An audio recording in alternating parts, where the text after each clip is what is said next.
चलिए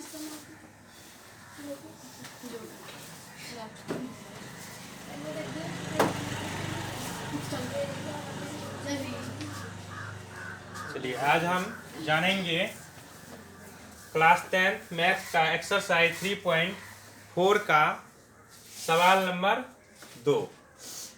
इसमें कह रहा है क्या कि निम्न समस्याओं में रैखिक समीकरण के युग्म बनाइए और उनके हल यदि उनका अस्तित्व हो विलोपन विधि से ज्ञात कीजिए।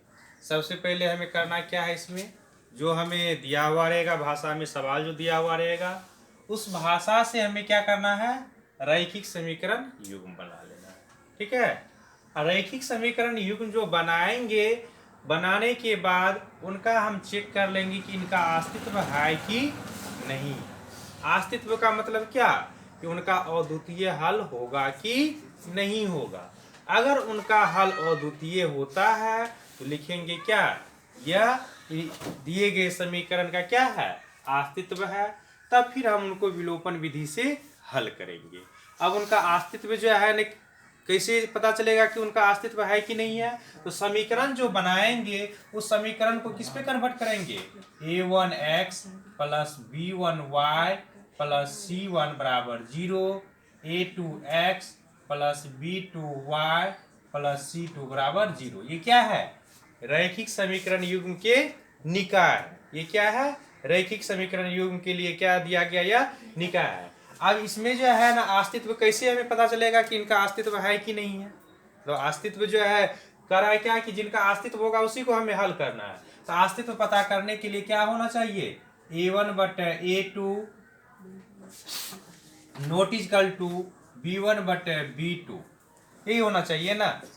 a1/a2 not equal to b1/b2, और इसमें ये भी हो सकता है नॉट इक्वल टू c1/c2। लेकिन a1/a2 not equal to b1/b2 होना चाहिए। ठीक है, a1/a2 not equal to b1/b2 यह होना जरूरी है। यह बराबर भी हो जाए तो यहाँ पे कोई दिक्कत नहीं है। b1/b2 बराबर अगर c1/c2 भी आ जाता है तो कोई दिक्कत नहीं है। लेकिन a1/a2 not equal to b1/b2 होना चाहिए, तभी जाकर के इनका क्या होगा, अस्तित्व होगा,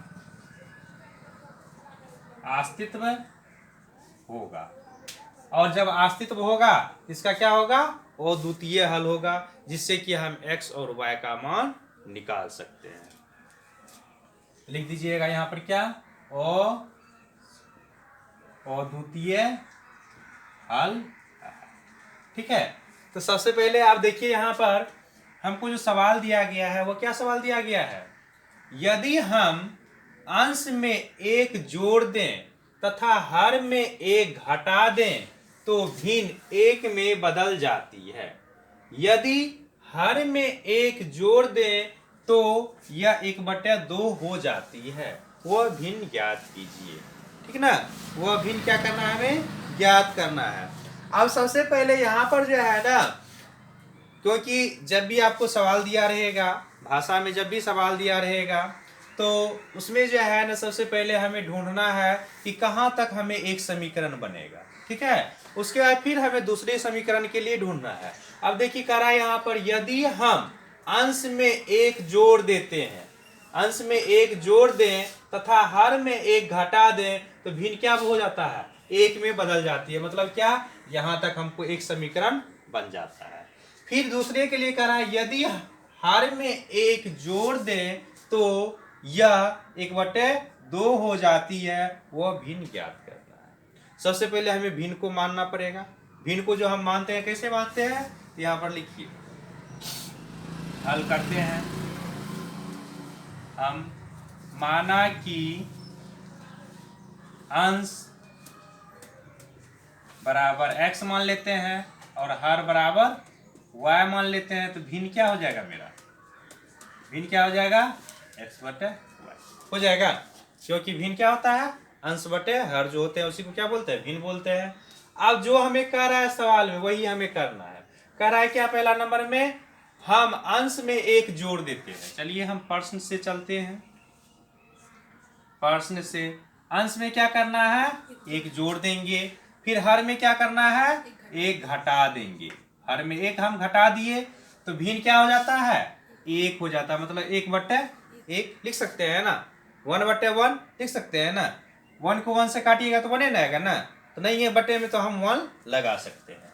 अब इसको बाय क्रॉस करेंगे, मतलब कोना कोनी गुना करेंगे, तो क्या हो जाएगा, x + 1 = y - 1 हो जाएगा।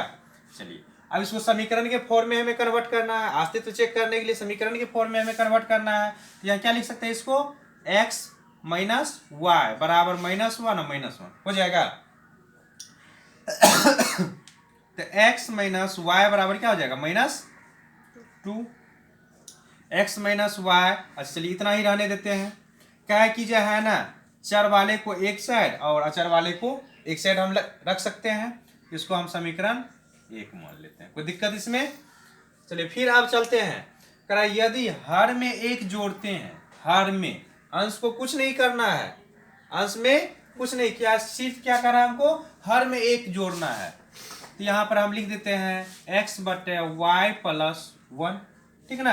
तो भिन्न क्या बन जाता है, 1/2 बन जाता है, ठीक ना। भिन्न कितना बन जाता है, 1/2 बन जाता है। अब इसको बाय क्रॉस कीजिएगा तो क्या हो जाएगा, 2x बराबर क्या हो जाएगा, y + 1 हो जाएगा।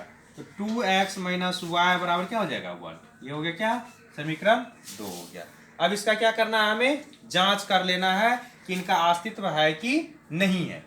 तो अब चलिए समीकरण 1 से लिख लीजिए, यहाँ पर यहीं पर लिख देते हैं। a1 बराबर क्या हो जाएगा, 1, b1 बराबर क्या हो जाएगा, -1 और c1 बराबर क्या हो जाएगा, -2।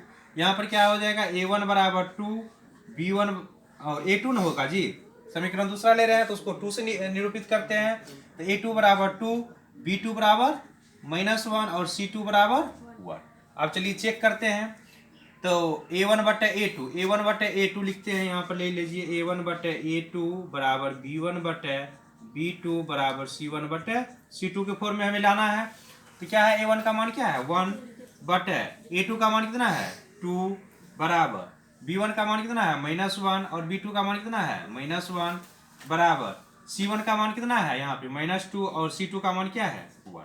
अब देखिए ये तो माइनस से माइनस कट गया, ना ही इसके बराबर में ये है और ना ही इसके बराबर में ये है, दोनों बराबर में है नहीं है। इसका क्या है, अस्तित्व है, लिख देंगे यहाँ पे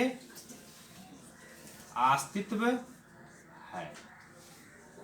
ये हमें इसलिए दे दिया है कि आप अस्तित्व चेक कर लीजिए कि अगर हमको यहाँ पर अस्तित्व नहीं होगा तो फिर हम आगे हल नहीं करेंगे।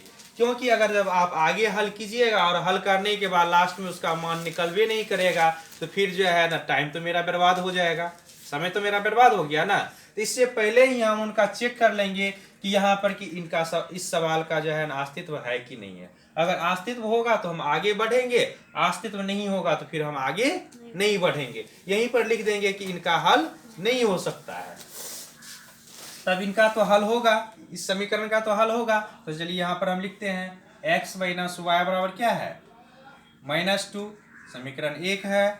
और क्या है, 2x - y बराबर क्या है, 1 है, समीकरण 2 है।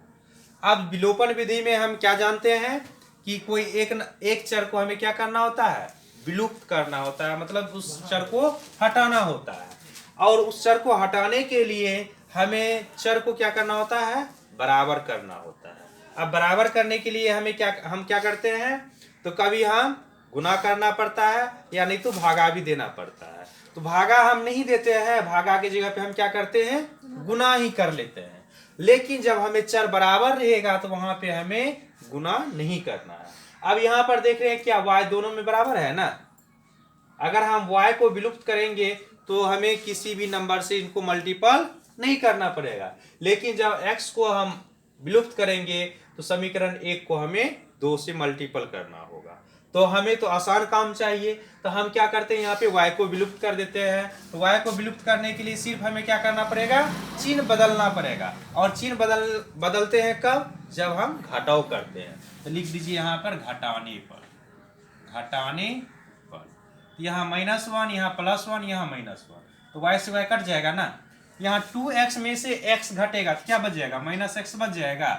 और यहाँ पर -1 और -2 कितना हो गया, -3। तो x बराबर क्या हो जाएगा, 3 हो जाएगा। माइनस से माइनस कैंसिल। अब लिखिए समीकरण 1 में x का मान रखने, समीकरण 1 कितना है, x माइनस वाई बराबर -2 दिया हुआ है, x का मान कितना है 3 माइनस वाई बराबर -2, तो 3 + 2 बराबर y हो जाएगा। इस -2 को हम इस साइड ले आए तो माइनस माइनस क्या हो गया, प्लस हो जाएगा ना, और यह माइनस वाई है तो इस साइड जाएगा तो प्लस हो जाएगा, तो 5 बराबर y, तो y बराबर कितना निकल गया 5 और x निकल गया 3। ये हो गया आपका आंसर। अब एक चीज और बता देते हैं कि जिसे हम बनाते हैं तो हमारे सामने तो आंसर मौजूद नहीं है, आंसर मौजूद नहीं है ना। अब जो हम y का मान निकाले हैं और x का जो मान निकाले हैं, तो ये मेरा मान सही निकला है या गलत निकला है, इसका पता कैसे चलेगा। हम जो y का मान निकाल लिए हैं और x का मान निकाल लिए हैं, ये मेरा मान सही आया है या गलत आया है, इसका पता कैसे चलेगा। इसका जो है ना पता करने के लिए हम साइड में थोड़ा जांच कर सकते हैं, ठीक ना। अगर आप जो बनाए हैं सवाल और वह सवाल आपका सही बना है या गलत बना है, तो उसका जांच भी आप स्वयं कर सकते हैं। कैसे जांच कीजिएगा, यहाँ पर देखिए समीकरण 1 में क्या दिया हुआ है, x माइनस वाई बराबर कितना है -2 है ना। y का मान कितना है 5 है और x का मान कितना है 3 है। इसमें जो है x के जगह पर x का मान पुट कर दीजिए और y की जगह पे y का मान पुट कर दीजिए, और हल करने के बाद अगर हमको -2 आ जाता है तो जो मान निकाले हैं आपने वह क्या है, सही है। तो यहाँ पर देख लेते हैं हम, x का मान है 3 और y का मान क्या है 5 बराबर -2, यहाँ भी -2 बराबर -2, इसका मतलब क्या है, मान मेरा सही निकला है।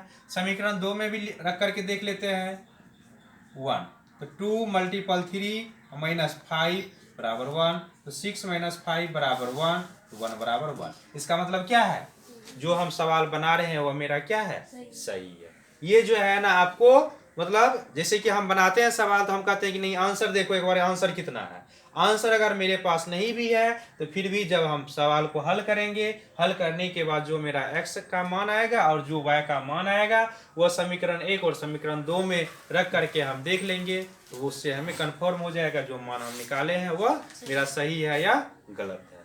चलिए इसको नोट कर लीजिए, तब फिर हम नेक्स्ट सवाल करते हैं।